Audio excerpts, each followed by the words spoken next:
Thanks for joining us for this breaking news update. I'm Carlo Cicchetto. I'm Marcella Lee. One of the world's strongest earthquakes struck Russia's far east today, causing a tsunami in Russia and Japan. Right now, there is a tsunami advisory across the west coast, including here along San Diego's coastline. Yeah, and that earthquake was actually upgraded to an 8.8. We had early reports of an 8, then 8.7.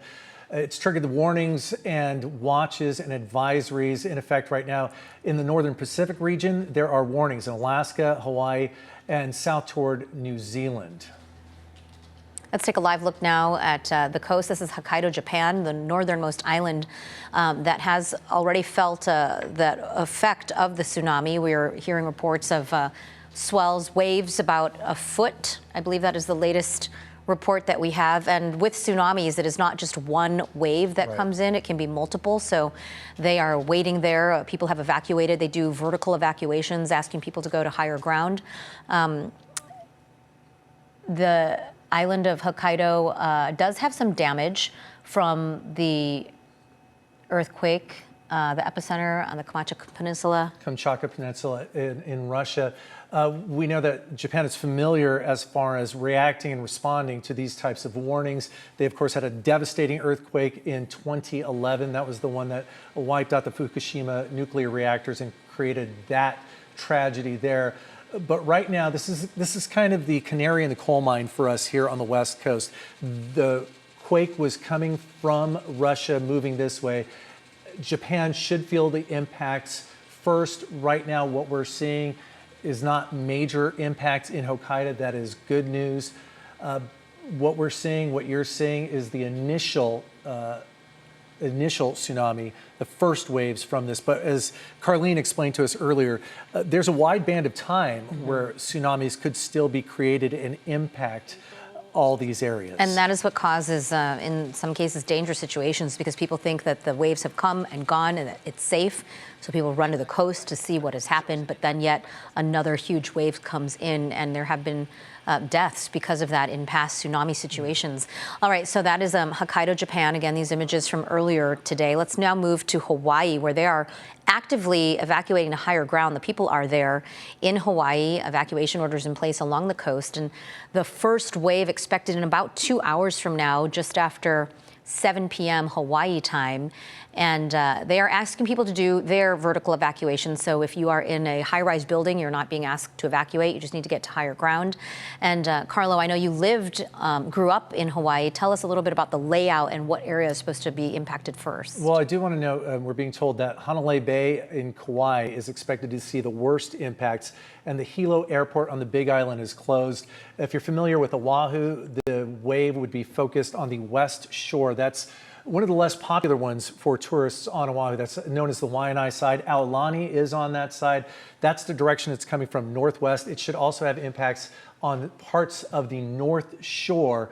But again, they're under a warning right now, and also Japan is, and we're only seeing minimal impacts. Here in San Diego, we're on an advisory, which means we will have some kind of impact, but that when I say some, there's a wide range of impacts that could happen here as a result of this earthquake and these tsunami warnings. Let's show you now what sparked all of this. You're looking at some of the damage, the first images of the damages from Russia's far east, where that earthquake hit, the epicenter. This shows a damaged kindergarten school on the Kamchatka Peninsula. Government officials say that no children inside the building when it was damaged, so that is good news. No injuries reported. We've been seeing a lot of social media posts of just the violent nature of this quake, as Carlo mentioned, initially coming in at an 8.0, then upgraded to an 8.7, and now they're saying that this was an 8.8 magnitude quake, almost a 9. That is a very strong earthquake. And we are just now starting to see the images of the damage. No reports on whether or not people have been injured or perhaps killed. Hopefully nothing like that. Some of the best news right now is in this day and age where cameras are everywhere and we have ways to transmit those images, is we're not seeing, at least from Japan or parts of Russia as far as a possible tsunami. We're not seeing those impacts yet. It's still very early in this game. We know that, as you mentioned, Hawaii is a couple of hours away from possible impact. We are several hours. It could hit San Diego at 1 a.m. our time. We'll be watching that. But to talk more about this, we're going to bring in Chief Meteorologist Carlene Chavis right now. Carlene has been doing a lot of research, kind of looking at the path that the waves could take. We know a lot of the shifting that happens beneath the surface is what causes those tsunamis. Tell us what you know about this advisory. Well, what the latest is the fact that it's still in effect, but now we're actually seeing some fine tuning when it comes to what our personal impacts could be here for San Diego County. You're talking about 1 to 2 feet. And so that's what the National Weather Service just put out. They put out tsunami waves from 1 to 2 feet are forecast, capable of producing strong currents and waves dangerous to persons in the water. That's why we're talking about people being away from the water around that time, impacts in the water and right there along the very immediate coastline. So impacts also are strong currents in the harbors and bays for several hours that may damage docks, piers, and boats.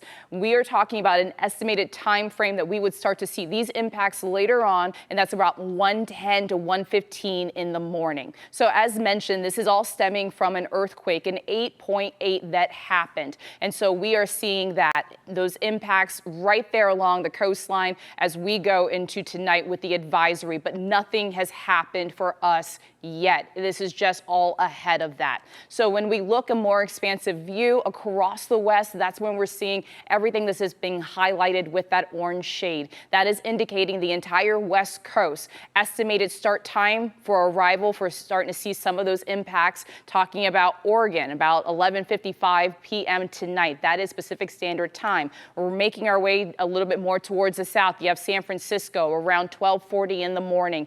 For us here locally, Oceanside, 1:15 in the morning. Just saw a new update that came in about 1:10 for La Jolla.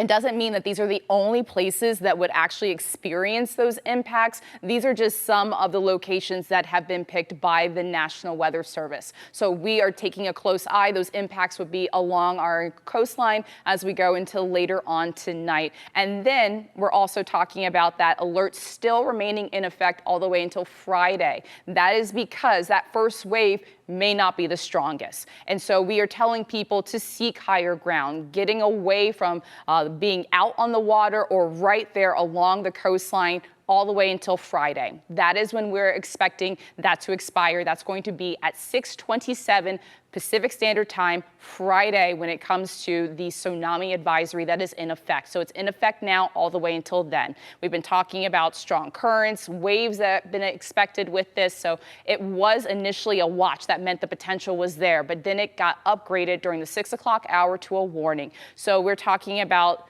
in the water and very close to the water. Widespread inundation, not expected. But please do not be out there.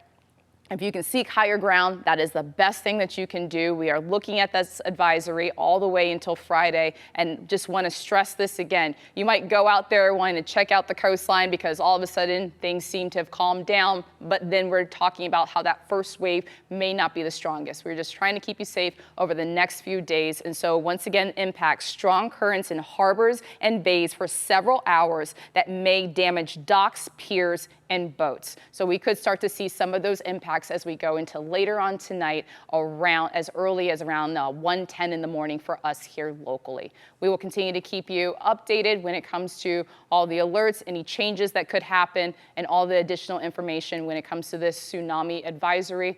And I'll go ahead and toss it back to Carlo and Marcella. All right, a lot of people getting alerts. They're seeing about it on their phones, wondering what's going on here in San Diego. They don't see anything happening right now. Correct. And that's because we do have the advantage, I guess, to see how the waves are traveling. And also the Oregon coast is going to be hitting, it's going to be about an hour before we see it. So Correct. we'll be able to see what kind of damage, if any, is being done there. We know in Hawaii they're bracing for, the warning. they're being told, what I'm hearing is what they're being told is that there's a possibility of 3-meter waves hitting on Oahu, and they are preparing for that, getting people to higher ground. We're trying to get that a little bit more refined. I'm getting that through some relatives in text and other forms, but definitely a serious concern there. It's good to hear we've refined the advisory here to 1 to 2 feet. 1 to 2. Pretty high confidence in that if the National Weather Service is putting that information out? Correct, and they're also the ones who are saying that the damage would be to anyone who has a boat that's out on the water, or you're right there at the dock. If you can just try to stay away from the coastline over the next few days, because the one thing I want to stress is that first wave may not be the strongest. Right, So you don't want to be out there. No, you want to, being cautious is the best way to go here. It's a little different story. We have a live look, I understand, in Hawaii right now, what people are going through there. This, I believe, is on Kauai. I'm sorry, do we have an exact look? No, this is on Honolulu, excuse me, where they're preparing, where again, they are expecting some impacts on Honolulu. The worst impacts, they say, are expected on Kauai, though. Okay. I do have family that lives in Honolulu. I've been texting with some of them. Carla, I know your sister lives in Hawaii, but they say right now they are just bracing. They have a couple hours. They knew about it about a little bit more than an hour ago, so they had about 3 hours. We understand from video that we've seen on social media that the highways around, especially around the Honolulu area, are jam-packed with people trying to get to higher ground, but they are calling for a vertical evacuation. So if you happen to be in a high-rise, which Honolulu does have many, they're asking you to stay in place, just get to higher levels of the building. All right, for now, we're going to step aside. We're going to try to gather more information. We are watching this closely. We'll have another update in about, I believe, at about 8:30, and we will see you then.